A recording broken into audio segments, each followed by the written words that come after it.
ಈ ರುಚಿಯನ್ನು ಖಂಡಿತ ಮಿಸ್ ಮಾಡಬೇಡಿ. ಅಮ್ಮನ ಅಡುಗೆ ಮನೆಯಿಂದ ನೇರ ನಿಮ್ಮ ಮನೆಗೆ ಸಾಂಪ್ರದಾಯಿಕ ಶೈಲಿಯಲ್ಲಿ ಮಾಡುವಂತಹ ಅಮಟೆಕಾಯಿಯ ರೆಸಿಪಿಯೊಂದಿಗೆ ಬಂದಿದ್ದೇನೆ. ಅಮ್ಮನ ಕೈಯ ಸವಿ ಯಾವಾಗಲೂ ತುಂಬಾ ಸ್ಪೆಷಲ್. ಇವತ್ತು ನಮ್ಮಮ್ಮ ಒಳ್ಳೆಯ ಅಮಟೆಕಾಯಿಯಿಂದ ಮಾಡುವಂತಹ ಮೆಣಸಿನಕಾಯಿ ರೆಸಿಪಿಯನ್ನು ತಂದಿದ್ದಾರೆ. ಹಾಕ್ ಪ್ಲಮ್ ಅಂತ ಕೂಡ ಹೇಳ್ತೇವೆ ನಾವು ಇಂಗ್ಲೀಷಲ್ಲಿ. ಇದಕ್ಕೆ ಬೇಕಾಗಿರುವಂತಹ ಸಾಮಗ್ರಿ ಏನಂತ ನೋಡೋಣ. ಅದಕ್ಕಿಂತ ಮುಂಚೆ ನೀವೇನಾದರೂ ನನ್ನ ಚಾನಲನ್ನು ಸಬ್ಸ್ಕ್ರೈಬ್ ಮಾಡ್ಕೊಂಡಿಲ್ಲ ಅಂದರೆ ತಪ್ಪದೆ ಹೋಗಿ ಸಬ್ಸ್ಕ್ರೈಬ್ ಮಾಡಿ ಫ್ರೆಂಡ್ಸ್. ಸಪೋರ್ಟ್ ಮಾಡಿ ನನ್ನ ಯೂಟ್ಯೂಬ್ ಚಾನಲನ್ನು, ಮತ್ತು ಅದ್ರ ಪಕ್ಕದಲ್ಲಿರುವಂತಹ ಬೆಲ್ ಬಟನ್ ಕೂಡ ಪ್ರೆಸ್ ಮಾಡಿ. ನಾನು ಹಾಕೋ ವಿಡಿಯೋಸ್ ನಿಮಗೆ ಮೊದಲಾಗಿ ತಲುಪುತ್ತೆ. ಹಾಗಾದರೆ ಬನ್ನಿ ರೆಸಿಪಿಯನ್ನು ಸ್ಟಾರ್ಟ್ ಮಾಡೋಣ.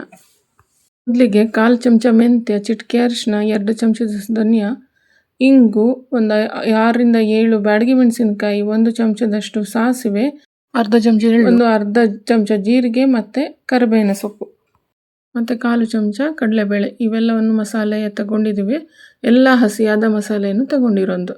ಇವಾಗ ಒಂದು ಚಿಕ್ಕ ಪ್ಯಾನಲ್ಲಿ ನಾವು ಕೊಬ್ಬರಿ ಎಣ್ಣೆನ ಹಾಕ್ಕೊಂಡಿದ್ದೇವೆ. ಎಣ್ಣೆ ಕಾದ ತಕ್ಷಣ ಅದಕ್ಕೆ ಇಂಗನ್ನು ಹಾಕ್ಕೋತಾ ಇದ್ದೇವೆ. ಇಂಗು ಚೆನ್ನಾಗಿ ಗೋಲ್ಡನ್ ಬ್ರೌನ್ ಆಗೋವರೆಗೂ ಫ್ರೈ ಮಾಡ್ಕೋಬೇಕು. ಇಂಗು ಫ್ರೈ ಆದಮೇಲೆ ಈಗ ಉಳಿದಿರುವ ಮಸಾಲೆ ಪದಾರ್ಥಗಳನ್ನು ಇಲ್ಲಿ ಹಾಕಿ ಚೆನ್ನಾಗಿ ನಾವು ಇದನ್ನು ಹುರ್ಕೊಳ್ಳೋಣ. ಹಸಿ ವಾಸನೆ ಹೋಗೋವರೆಗೂ ಇದನ್ನು ಚೆನ್ನಾಗಿ ಹುರಿಬೇಕು ನಾವು. ನೋಡಿ, ಇವಾಗ ಚೆನ್ನಾಗಿ ಫ್ರೈ ಮಾಡ್ತಾ ಇದ್ದೀವಿ.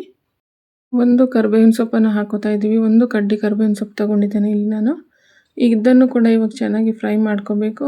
ಅದಾದಮೇಲೆ ಒಂದು ಅರ್ಧ ಚಮಚದಷ್ಟು ಸಾಸಿವೆಯನ್ನು ಕೂಡ ಹಾಕ್ಕೋಬೇಕು. ಸಾಸಿವೆ ಚಟಪಟ ಅಂದ ಮೇಲೆ 5 ರಿಂದ 6 ಬ್ಯಾಡಗಿ ಮೆಣಸಿನಕಾಯಿಯನ್ನು ಹಾಕ್ಕೊಂಡಿದ್ದೇವೆ. ನೀವು ಬೇರೆ ಮೆಣಸಿನಕಾಯಿ ಆದರೂ ಹಾಕ್ಕೋಬೋದು, ಗುಂಟೂರು ಮೆಣಸಿನಕಾಯಿ ಕೂಡ ಹಾಕ್ಕೋಬೋದು. ಇವೆಲ್ಲವನ್ನು ನೀವು ಚೆನ್ನಾಗಿ ಫ್ರೈ ಮಾಡ್ಕೊಂಡು ಬರೋಣ. ಇದು ಫ್ರೈ ಆದಮೇಲೆ ಇವಾಗ ನಾವು ಇದನ್ನು ಮಿಕ್ಸಿಯಲ್ಲಿ ಹಾಕಿ ಚೆನ್ನಾಗಿ ಪುಡಿ ಮಾಡ್ಕೋಬೇಕು.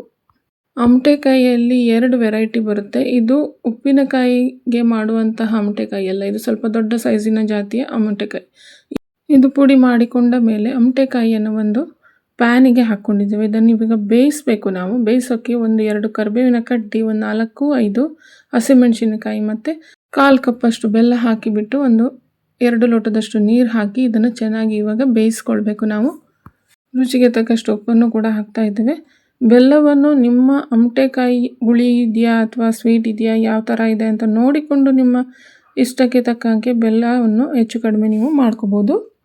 ಇದನ್ನು ಇವಾಗ ಮುಚ್ಚಿ 5 ನಿಮಿಷಗಳ ಕಾಲ ಬೇಯಿಸ್ಕೊಂಡಿದ್ವಿ. ನೋಡಿ, ಇವಾಗ ಚೆನ್ನಾಗಿ ಬೆಂದಿದೆ. ಕಲರ್ ಕೂಡ ಅಮಟೆಕಾಯಿದು ಚೇಂಜ್ ಆಗಿದೆ. ಇವಾಗ ನಾವು ಇದಕ್ಕೆ ಮಾಡಿಟ್ಕೊಂಡಿರುವಂತಹ ಪುಡಿಯನ್ನು ಇದಕ್ಕೆ ಹಾಕ್ಕೋಬೇಕಾಗತ್ತೆ. ಇವಾಗ ಈ ಪುಡಿ ಎಲ್ಲ ಹಾಕ್ಕೊಂಡು ಚೆನ್ನಾಗಿ ಇದನ್ನು ನಾವು ಮಿಕ್ಸ್ ಮಾಡ್ಕೊಳ್ಳೋಣ.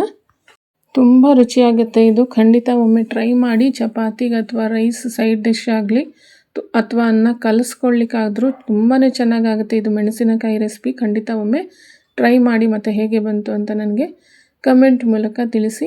ನೀವು ಯಾವ ಥರದ ಅಮಟೆಕಾಯಿಯ ರೆಸಿಪಿಯನ್ನು ಮಾಡ್ತೀರಾ ಅನ್ನೋದು ಕೂಡ ನನಗೆ ಕಮೆಂಟ್ ಮೂಲಕ ಶೇರ್ ಮಾಡಿ. ನಾನು ನೆಕ್ಸ್ಟ್ ವಿಡಿಯೋದಲ್ಲಿ ಅದನ್ನು ಖಂಡಿತ ಮಾಡಿ ತೋರಿಸ್ತೇನೆ.